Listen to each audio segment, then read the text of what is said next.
What's happening, fam? John here from AF Anime, back with another One Piece chapter review, this time for chapter 1052, which is titled A New Morning. And I apologize for the tardiness of this video. I was very busy with the weekend, having an out-of-town comedy show as well as a wedding to attend. And then with the beginning of this week, I had my kids starting up preschool, which has been a very tedious and time-consuming process. But I should be back on schedule here very shortly. And given the break that's coming up, I should also have a lot more One Piece related content out for you guys that isn't review-based. So thank you guys very much for your patience. So let's go ahead and start with the cover page for this week, as we can see that Reijun and Chiji have noticed that Caesar the Clown failed to escape Big Mom's island. And honestly, in terms of timing, I'm not sure if they went backwards in time for this situation, because all four of the Germa siblings who were present after Sanji's departure were walking together in the last cover page, and it appears that this is just Reijun and Chiji. So either the other two slipped off, or very possibly this could be right as the chaos started, before they actually got to their siblings. Now, narrowly, finding an enemy of Big Mom's on her island would not be that big of a deal, but this is Caesar the Clown. This man, or this character, has a lot of ties to the scientific realm of One Piece, specifically with Vegapunk and possibly even the Germa themselves. Now, honestly, I can't really tell whether or not the science and the studies of Caesar Clown could benefit the Germa in any way, shape, or form. I would assume that the Germa would be a little bit more advanced than him, or possibly even just focusing their attention on a different type of science. But it is interesting to see the capabilities or the possibilities of these characters coming together for either A, another big scientist meeting, or B, for them to share or to trade technological advances. So ultimately, this isn't a whole lot to unpack in terms of them just noticing this character. It doesn't mean that he's going to travel with them, but it does have some implications if it could tie into another big scientist get together, or even potentially leading us towards some information on Vegapunk. In any case, onward to chapter 1052, and the first thing that's worth talking about is the first couple pages, where we see the reaction of the Gorosei to the whole situation of Big Mom and Kaido being defeated. And we get this exposition dump in the form of a conversation through a transponder snail with the CP0 member who survived the events of Wano.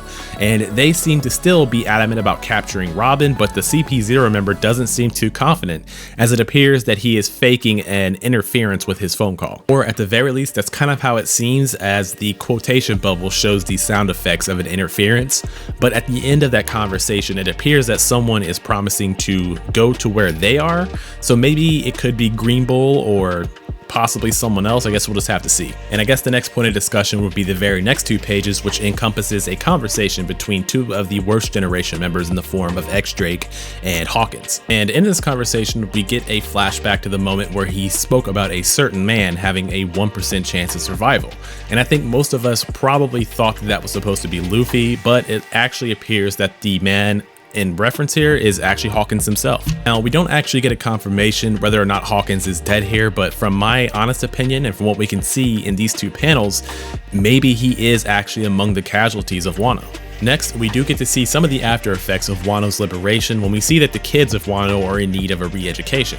Next, it appears that Wano's newest generation is in line for re-education pending Kaido's defeat, and it looks like they're going to start with the story of Odin, but also the story of the 9 Red Scabbards who survived and protected the heirs of Wano. And there's not a whole lot to talk about when it comes to this whole re-education thing, but one thing that is interesting is it appears that in this chapter, the children are being taught that Luffy has already departed the island, and to be honest, I don't know why that is. If Wano's borders are closed and apparently news isn't getting out to anyone, I don't see why that's necessary, especially if Momonosuke has already declared that there's going to be another party, and we gotta assume that Luffy and the Straw Hats are intended to be a part of that secondary fire festival.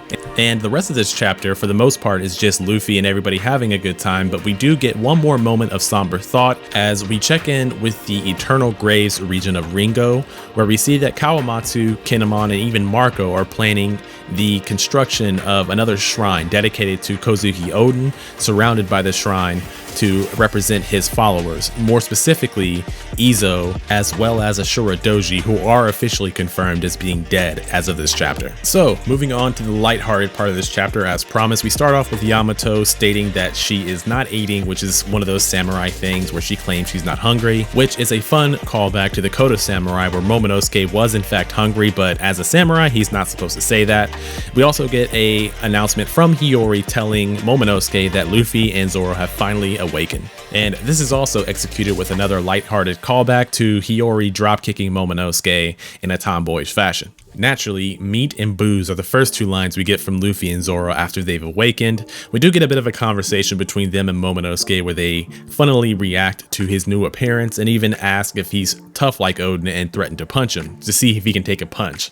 After which we get another fun callback to a moment that everyone was kind of expecting to happen, where Momonosuke tries to hide from Luffy and Zoro by burying himself in Nami's breast, and to no one's surprise, since he's now the form of a 28-year-old, she swats him away. And this is much to Sanji's approval as he welcomes Momonosuke into the adult world. Honestly, I think that's a scene that most of us expected to see since Momonosuke was transformed into an adult, but the comedy doesn't stop there. We also get Zoro remembering his promise to Sanji to kill him after the finisher was over if he wasn't himself. So there's a little bit of fighting going on in the background with those two as well. And the Slice of Life celebration fest continues as we get two bath panels for both the males and the females of the group, with Yamato being included amongst the males, but oddly enough, Sanji and Brook are foaming at the mouth at seeing her, or him, whatever. And before we move on to a more serious tone, we do check up with Usopp and Frankie, who are working on the ship, or possibly both of these ships seen here. And to be quite honest, off the top of my head, I don't really remember whose ship this is. Maybe it belongs to X Drake or possibly Jack, but if you know, let me know in the comments. So after the lighthearted fanfare and fan service, this chapter is wrapped up on a slightly more serious note when the remaining Worst Generation members, in the form of Kid, Apu, and Law, and for the most part, they seem to be just planning on what moves to take next in order to get out of Wano, as they know the military is most likely waiting on them. But Apu does reveal that the information got out, most likely by him, about what went down on Wano, and as such, there are new bounties and even new Yonko to discuss for the next chapter. And that is a fantastic way to end things for this week, for us to have all of this slice of life kind of celebration thing going on, and then at the end we get a little bit more serious undertones, especially in regard to what's going to happen next within the story of One Piece, revealing the new bounties of all of the Worst Generation members present, as well as possibly some of the people of Wano, on top of the fact that we have new Yonko being declared by the world government, or at least by Big News Morgan. That's something huge to look forward to, and it is something that will show us where things might go moving forward. Plus, with the silhouetted reveal of Green Bull at the end of the chapter, I think it also shows that things should be wrapping up in the story as a whole and not just Wano. So now that we've covered just about everything important that went down in this chapter, I can go ahead and assign it a rating, and I'm going to give it an 8.5 out of 10. Most of the negative credits to this chapter go to its artwork, but given the content and the whole goofy connotations of this chapter, the artwork wasn't really super important. The story was good, however. I mean, we get to get some laughs, we get to get some reveals, we get to get some death information. I mean, we got 2 deaths for certain, and then potentially 1 more in the form of Hawkins. And then we add the fact that we have more bounty reveals coming up soon, as well as the arrival of Green Bull. I think the hype is quite up there as well. So I suppose the first thing we can talk about in terms of this chapter, or at least what I liked about it, is Yamato's betrayal. Not here, but just the general portrayal of the character throughout this chapter.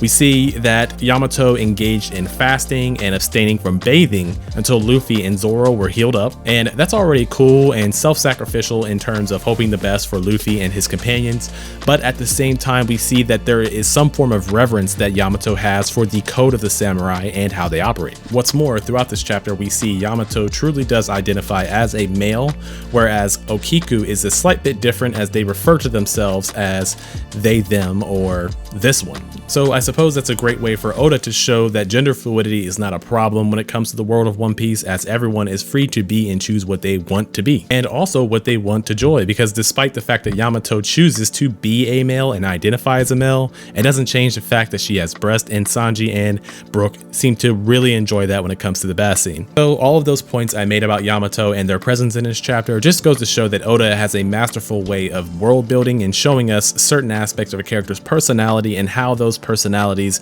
affect the world of One Piece. So now, although Yamato was a great presence in this chapter, one presence that was a bit disappointing is the exposition that we got from the Gorosei.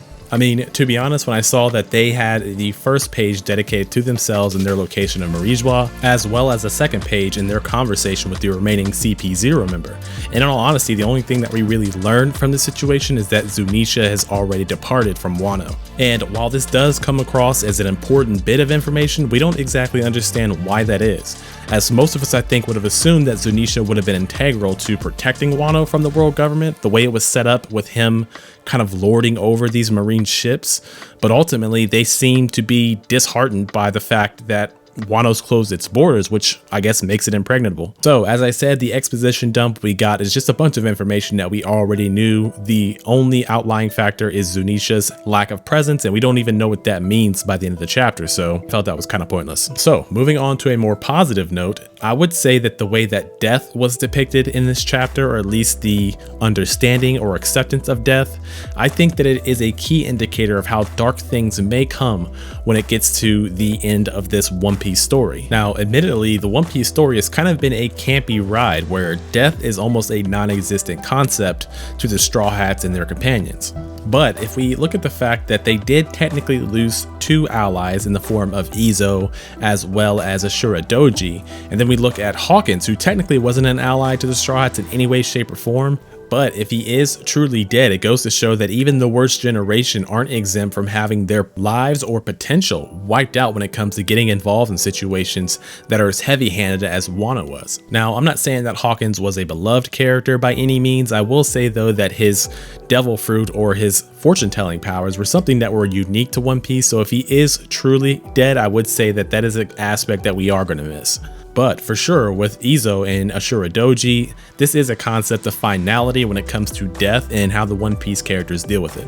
Now, I suppose the last thing I want to talk about when it comes to this chapter is the last thing that we get in this chapter, which is the silhouetted reveal of Green Bull. And if I had to give my honest opinion on how this character will affect the story going forward, I do think eventually we will see Green Bull in some form of action, either against the world government or against pirates. But ultimately, I don't think that we're going to see any grand type of conflict here when it comes to Green Bull, the Straw Hats, or any of the worst generation who are lying about Wano.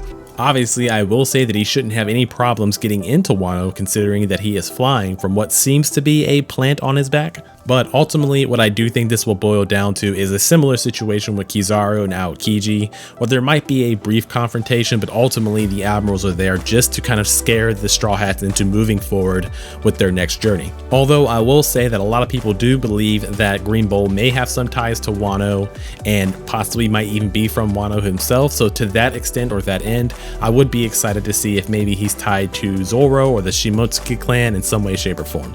But you guys, that is going to do it for this review for chapter 1052 of One Piece. Let me know your thoughts and your opinions down below about what you like or disliked about this chapter.